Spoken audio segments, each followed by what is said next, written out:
Hello and hi there. Welcome back again to another episode of Empowering Empathy, where we talk about the power of compassion, personal growth, and professional success, which Brian over there is struggling with at the moment. Professionalism. That's what I struggle with. That's what I meant. Right. Welcome. You can tell I haven't been on here for a while. So. Yeah, it's all good. Okay. We got a very, very special guest today, also also Rishi Syal, also with Golden Technology. Into his house. Laying out the red carpet Thank there you. for you. Yes. So today we were having a conversation earlier. And Yes. I want to follow up on camera, live for all of you. That's right. We were talking about the industry, the consulting industry, the uncertain times that we have, and all of the outside influences that could be potential, factors, and why things are the way they are, as well as how they affect our consultant base and the companies they work in. So. Exactly. So, thanks for teeing that up, Mike White. We hit these seasons about every 7-10 years or so where the consulting business is in a downturn, and we're definitely at the bottom. I think we're on our way back out. And for us on the company side, on the consultant side, for us it's painful because our clients aren't needing us as much as they used to, that kind of thing. Or there's a lot of pretenders out there that think they can help our clients, but they can't. But for our consultants, it's even more stressful because they're the ones that are looking over their shoulder or concerned about their job. And Rishi and I haven't been around this game long enough, although I have no idea. He doesn't have any gray hair, and all I have is gray hair. But at the end of the day, we've been around long enough to kind of maybe help talk through to our consultants and to the whole consultant base of the country, not just in IT, but accounting and finance and engineering. So let's pick up the conversation we had while I was making my cup of coffee this morning. Yeah. And share what kind of your insights. Because as soon as you got done, I'm like, hey, that's a podcast. Yeah. So, there are two things that I have noticed during, especially these times at the time around December, January, when customers have not decided on their budget. They're still in process of, planning for their, coming year, and there is a lot of uncertainty around. How many people are we going to need? Are we going to hire more? Are we going to just, stay where we are at, or we are going to, reduce our staff? So, during this time, I've seen two things happen. One, I have experienced this. One is that when I am interviewing consultants for my open positions, I've seen many consultants, the reason for their job change is uncertainty. They want to just get ahead of the time and make sure that, they are constantly billing, and they just want to be billing, right? So want to make money. So what they start doing is, if there is uncertainty in their current client, they have not received any, positive response from their manager, they would start looking. Yeah. Right. So I've seen, uptick in this, reason for change. I don't know what's gonna go, what's gonna happen with my project. My manager has not told me anything about the future of this project, so I'm looking, right? So that's one thing, right? So if other consultants are doing this, I'm sure my consultants who are billing are also looking, because probably their managers have not. They're looking told over their them. shoulder too. Yeah, right. So there are two ways. These are the two things that came in my mind. Is one. Reason for job change is really uncertainty in the market, and the other one is that Brian and I were talking was during this time, during the uncertainty, when people don't know what's going on, there's a lot of rumors go around within the organization, within the teams. People would talk about things that don't matter. Yeah. Right. Just things that's not gonna help, the business overall. So I really think, when Brian and I were talking this morning, we said, hey, I've heard from several consultants where they've heard they will be cut, but actually they were not cut. Yeah, and that's like literally, it's like, oh well, Bill over here in this department told me that this other department's going to be cut in January. Yeah. And then they go home and they stew on it for a week or two at a time, and they panic and so forth. And so, and then they come and find out that It was all rumors. It was all rumors. Yeah. So in fact, I had 3 or 4 consultants who reached out to me. They thought that they are going to cut, and they sent me their updated resume. Hey, it looks like, I've heard these rumors that I'm going to be cut, coming, maybe February in a couple of months. But eventually they all stayed. Yeah. Right. They all stayed. And all of that, panic, all of that stress that they had, it all came from rumors.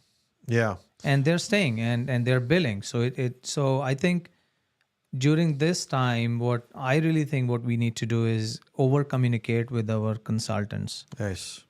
Right. So something where, whatever we can do to make them comfortable. Some suggestions would be something like, maybe we could do a podcast. We could do a podcast. That's a great idea. Oh, wait a minute. We are doing a podcast. Yeah. Oh, yeah. Oh, is it a podcast? Yes. So I think, If you think about, like, I think I've used this metaphor. Think about when COVID hit, March of 2020.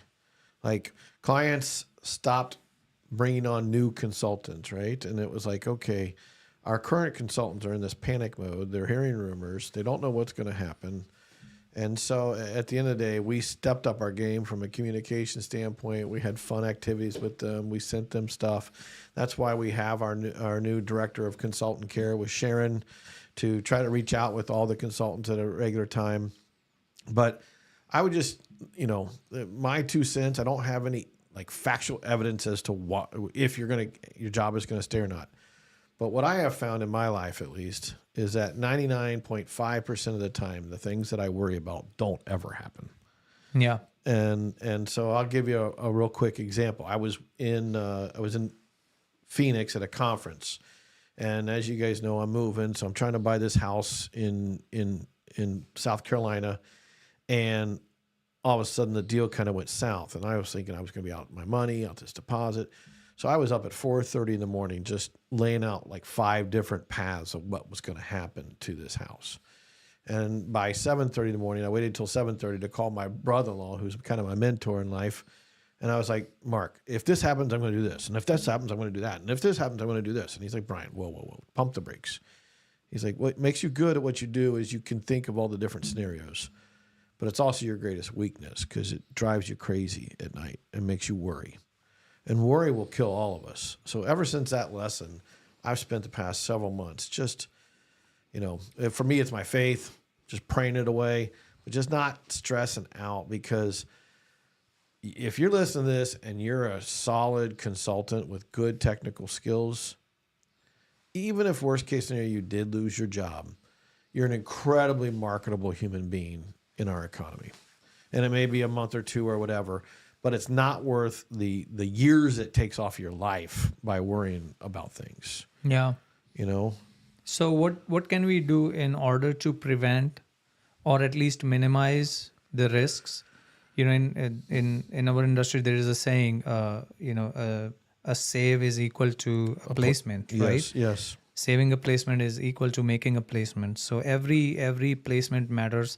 So what we can do is we can communicate with our consultants. I can think of 2 different approaches, but it's a podcast. So I'd like people to respond and comment what they think about what you guys leave some comments and questions down below. Yes. And suggestions how we can really get ahead of time and communicate to our consultants to make sure we save them from and kind of stop them from looking.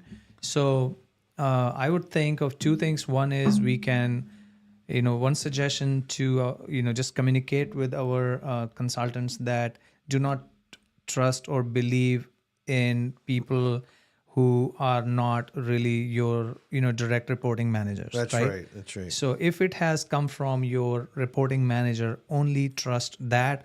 Or if someone who is not your reporting manager and tells you, that you are going to get cut, ask for evidence. Have you seen anything in writing? Where Yeah. did you get this from? Just don't trust blindly and put up your resume on the job board, and it's not worth it. And then number two, so that's number one. And I think the number two thing would be, what we can do is, we can also coach our clients a little bit. Just Right. say, if you have consultants that are working under your, if you have good relationship with your client managers, you can communicate with them and say, hey, if you think that this person or your organization is not going to affect by whatever reason, just communicate with your team. Just make sure you have that sense of comfort in your team, so that they are not looking, because managers spent years pour hours and hours in training and mentoring, Pouring into you. Yeah. yeah, right. So Yeah. they don't want to lose you just because you heard something from somewhere, right? So yeah, I think I would. Yeah, I can would think say of it's these two that. things. I Yeah. think it's also First of all, our responsibility is to make sure we have a relationship with our client and with those managers, that we are also getting kind of an inside scoop as to what's going on and talking to these managers. Yeah. A lot of times these managers aren't allowed to say, because sometimes they don't know. They Yeah. don't know the budget. They don't know what the next quarter is going to look like. But just like in any relationship, communication. Like literally, you don't want to be that consultant. She or he goes up to their manager every week and be like, so do I have my job still? So do I have my job still? Do I have my job still? And you also don't want to be that one that sends emails without building a relationship. You want to do Teams calls or video calls, or if you go into the office, meet with them, go to lunch with them, get to know your manager on a personal level. And that relationship, that communication is incredibly important to sustain a project for long periods of time. And the last thing I'd say about it is, just know that if something were worst case scenario, first of all, it's Golden's going to try to do everything in our power to market you. But if you have a valuable skill set, IT is still a very low unemployment rate right now, to where these folks, will find their next assignment. And instead of losing months and months of sleep about it, just communicate. Yeah. And I think, like I mentioned before, that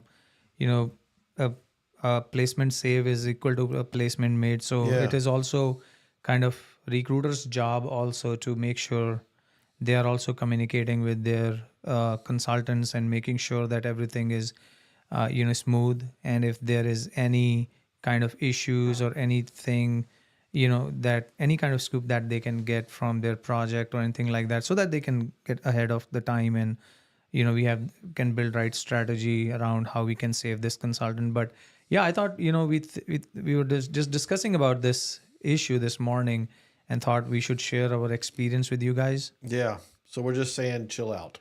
Yeah, we are saying chill out. We are saying don't trust the rumors. That's number one. Be cool, man. Be cool. Yeah.